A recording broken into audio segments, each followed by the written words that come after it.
Welcome back to another marvelous video. Today, we're going to dive right into the latest episode of Amazon's Rings of Power, Episode 5, titled Halls of Stone. It gave us a glimpse into the greed that festered in the Ring Bearers. Khazad-dûm had already begun its descent into despair. Will the Balrog, Durin's Bane, show up 2,000 years earlier than he did in the books? We also revisit Anatar's manipulations and the growing shadow over Númenor. This episode was a dramatic shift from the last one, as we're back to the dwarves, Sauron, and the Isle of Númenor. As always, major book-related spoilers ahead. Before we go into our explanation, we have a very small request. If you like our content, please support us by subscribing to our channel. This is a small click for you, but for us, it means a lot. Thank you. Let's begin.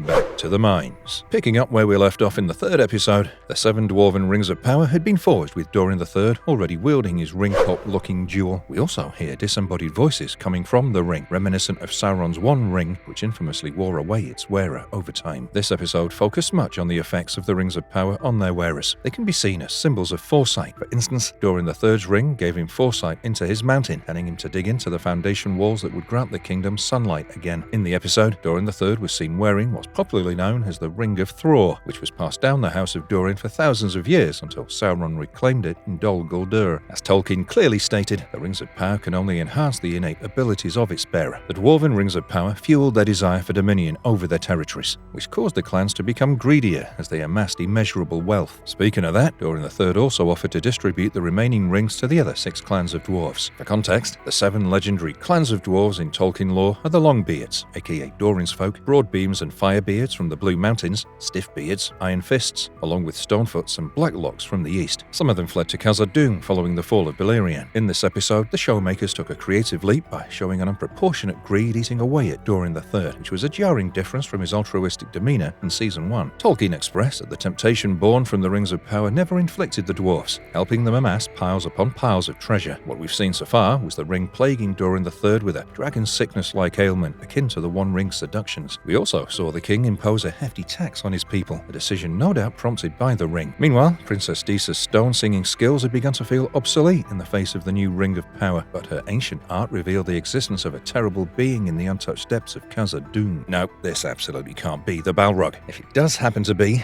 then Rings of Power would be taking another great leap, lore-wise, since the infamous Balrog we know of hadn't awakened well into the Third Age, so it'd be about a couple of thousand years too early. Some also assume this hidden bellowing beast to be the Watcher in the water. The tentacled monstrosity attacked the Fellowship of the Ring as they tried to enter Khazad-dûm from the West Gate. However, the show might end up going with the Balrog for the sake of compressed timelines. Other than that, the dwarves of Khazad-dûm also mentioned the Valar, Aule, countless times. As one of the Adatar, Aule, also known as Mahal, was known to be the smith of the Valar. He mainly worked with metal and rock, crafting the world as it was being built. Now, Aule was best known to be the creator of the race of dwarves. A well-established fact in Tolkien's universe was that only Ilúvatar was meant to create life. So the dwarves were never considered Eru's children, as he wished for the elves to be his firstborn. But the dwarves gained the mantle of Ilúvatar's adopted children the moment he pitied them and stopped their creator from destroying them.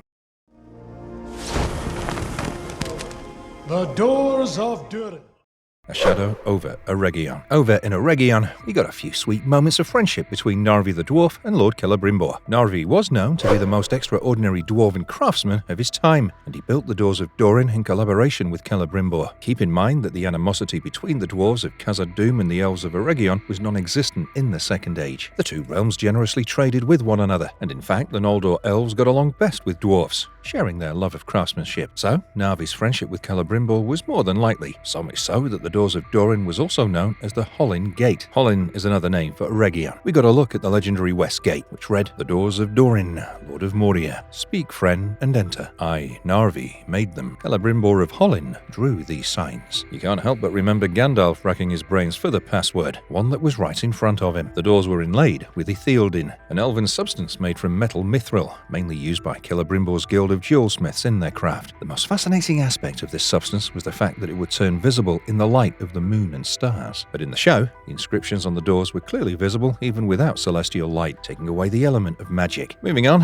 Anatar was back to his manipulations, this time gently prompting Lord Celebrimbor to forge the Rings of Power for men. Anatar cleverly acknowledged the folly and easily corruptible hearts of men. He'd know of all people, yet a few great men who shone through were mentioned. The likes of Earendil, Elrond's father, were one of the very few mortals who lay their eyes on the holy lands of Valinor. He sailed into the west, pleading for the Valar's aid in their fight against the Dark Lord Morgoth. Then he spoke of Tuor, Earendil's father, who also sailed to Valinor and was prophesied to be a savior of elves and men, a selfless hero who sacrificed his personal glory for the sake of others and the realm of Gondolin. Then, of course, Beren, son of Barahir, fought against all odds to be with his beloved Luthien in Tolkien's greatest tales of love. Now, the show was known thus far for straying from the order of events in Tolkien's lore, but in this case, it seemed to be going pretty straightforward. Anatar suggested they forge 9 rings for those who were worthy from the kingdoms of men across Middle-earth. However, he also expressed that he felt afraid of Númenor, which was pretty accurate, as the military strength and overall prowess of the Númenorians managed to instill a fear in Sauron, a fear for his unparalleled dominion. Upon Celebrimbor's refusal, Anatar said he'd forge the 9 rings himself. Now we know that it ends with the 9 lords who received the Rings of Power turning into Sauron's most loyal servants, the Ringwraiths, aka the Nazgûl. Now, one of the smiths of Eregion, Myrddania, accidentally transcended over to the unseen world due to a Ring of Power in the making. She claimed to have seen a malicious, imposing figure with pitiless eyes which sounded much like Sauron's unseen form. Lord Celebrimbor was shown not being able to see her while she remained invisible. This wasn't as likely, since Celebrimbor was born in Aman, and a few special elves were always able to exist in the seen and unseen world simultaneously. Essentially, Celebrimbor would have been able to see her, a fact that Anatar slightly twists in this episode. Also, the Rings of Power were never initially designed for men, but all for the elves.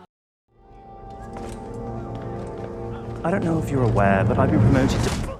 An uprising in Númenor. Finally, we sail across the sea to the land where men cast their resentment on the Valar. By this time, Sauron had already established his stronghold of Barad-dûr in Mordor in fear of the increasingly powerful Númenorians. The same year in which Sauron headed for Eregion in his Anatar form, the Númenorians began setting up shop in Middle-earth. By the time Eregion fell, the king of Númenor, Tar-Minestir, sent a great fleet to Gil-galad's aid in the battle. The Númenorians had initially cast their eyes westward toward the holy lands of Valinor, longing for the immortality of the Valar, lamenting the fact that they never diminish, while the race of men flows through life toward inevitable death. This is the very fact Pharazôn refers to in his episode as his annoying son. The tensions in Númenor escalated pretty fast after the 3rd episode. Following Miriel's disastrous coronation, she asked Elendil what he witnessed in the Palantir. The captain's vision saw him riding away from Númenor, the city from which visible smoke curled into the sky, perhaps in search of his younger son, Eregion, who was said to be in the west at the time. The smoke could indicate Númenor's impending doom, which had surely come in a later season. You see, once Sauron was captured and taken prisoner to Númenor in the year 3262 of the Second Age, he took up his fair form once again. He then snaked his way into the king's ear and quickly became his most trusted advisor. That's Sauron the Deceiver for you. A reminder that paths of destruction aren't always paved through force, but also crafty lies and manipulation. So, Elendil's vision might suggest the worst bit of Sauron's stay in Númenor, the Temple of Morgoth, which oversaw ritualistic human sacrifice. But that's a story for another day, another season perhaps. Now, Miriel's outcasting came swift and brutal for using the elf-seeing stone. But think about it. The Palantiri were gifted to the faithful in Númenor by the Eldar. They weren't objects of dark forbidden magic, and they most definitely didn't predict the future. Tolkien described them as the name suggests. One could communicate through the stones across any part of the world and not foresee the death of their glorious kingdom. We also saw the sacrilege of one of the oldest shrines in Númenor, with half-wit Kemen shattering the statue of Nienna. Nienna, the queen of the Valar, is a deity of grief, sorrow, courage, and pity. She was a significant influence on Maya Olorin, who we know as Gandalf. During this time in Valinor, Olorin learned everything he could from Nienna, Varda, and Urmo. Nienna equipped him with teachings of pity and mercy, which he carried forward in this time on Middle-earth. For instance, telling Frodo that it's a pity that Bilbo's hand is killing Gollum. Pity and mercy, not to strike without need. Back to Númenor, the shadow was cast, and Isildur's buddy Valandil was killed by Kemen. The faithful were ostracized beyond belief, and the captain of the guard was stripped of his rank. However, those who watched this episode believed that the uprising in Númenor was happening too quickly. But then again, compressed timelines might be the way the show goes. In his writings, Tolkien stated that after the fall of Eregion, Sauron was driven out of the Westlands for the time being. Following this, Númenor began establishing dominions on the coasts of Middle-earth. There'd be plenty of time for Sauron to regather his strength, name himself the king of all men, and in turn, offend the king of Númenor.